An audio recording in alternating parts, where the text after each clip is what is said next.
Салам алейкум. Жакында менин бир тууган эжем өттү. Мен аны өзүм койдум. Кабырда кепиндин бетин ачпай чык дешти молдолор.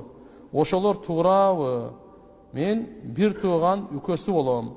Эгер күйөөсү болсо, мага мүмкүн эмес дешти. Күйөөсү себептер менен коя албай калды. Башкалар бул туура эмес дейт. Кепинди сөзсүз ачып коюш керек беле? Түшүндүрүп коюңузчу сураныч. Алдын ала рахмат. Кандай гана аял зат өтпөсүн, угуп алыңыз. Анын махрамы ошолор кеп эмеге коюш керек. Көргө. Күйөөсү кое албайт. Өлгөндөн кийин автоматически нике бузулат. Автоматически нике бузулат. Нике жок, бул уже жоочу мурдагыдай болуп калат.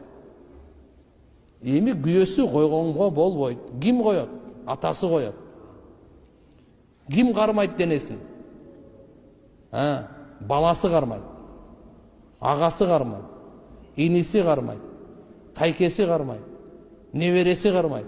Кыскасы айтканда, ошо денени коюп атканда, макулбу? Намахрамго ол вообще жакындабасын. Тим более күйөөнү жакындатпай аткандан кийин шариятчы.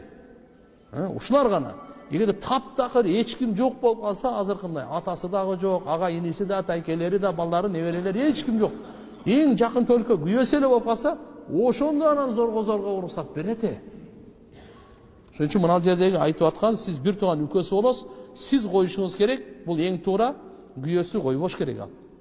Так, экинчиси бетин ачпайт. Экин эмне кылбайт экен? Бетин ачпайт. Бетин ачпаңыз. Жаназа окулдубу? Бүттү. Бунун ахирети башталды. Жаназадан кийин эмне башталды?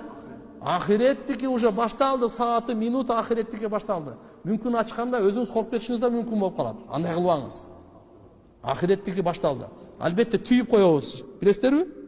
Бияктан түйүп коет, белден түйүп коет, бутун түйүп коет. Түймөлөр мененчи мындай ачылып кетпесин деп. Ошолор чечип коесуз. Түшүнүктүүбү? Түймөктөрдү чечип коет, бети ачылбайт дагы айтайын. Бетин ачпайсыз, ошо ойдон бүттү. Жаназа окулдубу? Даже бизде кээде ушундай да болуп калат. Жаназа окуп бүткөндөн кийин бетин ачып коюп менен прощание кылат анан. Коштошо эле. Анча-мынча эмне чоңдордо болуп калат да, мен мурда кызмат муфти болуп иштеп жүргөндө ушундайлар болуп калат эле. Ошолорго айтат элем. Мен окугандан кийин уже ачылбаш керек. Ага чейин коштошо алды, ача бер. Ача бер да, коштошо бер, пешенесинен өп, жакшы деп бир көрүп ал, проблема жок. Жаназа окулду, всё. Алдан кийин уже ачылбаш керек. Жаназа акыркы. Ошо окулгандан кийин ошо жабылган бойдон барып коюлуш керек. Убакыт болуп калдыбы? 2 мүнөт азан айтып коюңуз мен. Эркек аял айырмасы жок. Бир гана учурда ачылат, азандан кийин айтып берейин, эстетип коелу. Бир учурда гана ошо жүзүн ачат. Эркектинчи башынын жүзүн ачат. Эгерде бул ажылыкка барып, умрага барып, ихрам байлап, ихрамдан чыкканга чейин көз жума турган болсо. Түшүнүктүбү? Ажылык умрада ихрам байлаган, чачын ала элек. Чачын алуу менен ихрамдан чыгат да адамчы. Ошого чейин эгерде ажалы келип өтүп кете турган болсо, анда жүзү жабылбайт аныкы. Себеп дегенде жүздү жабуу буга запрет. Мындача айтканда буга тыюу болчу да.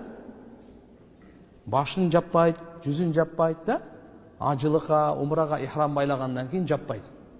Ошондой болуп эгерде кайтып кете турган болсо, жүзү ачык бойдон кетет. Кыямат күнү бул лаббайк айтып тирилет. Кыямат күнгө чейин күн ар жылы Алла Таалам ушунун атынан периште дайындап коет, ажылык кыла берет. Аллах. Элдер бир ажылык кыла турган болсо, бул кыямат күнгө чейин канча жыл болсо ошончо ажылык кылса алат. Бул соопту пайгамбарыбыз айтты.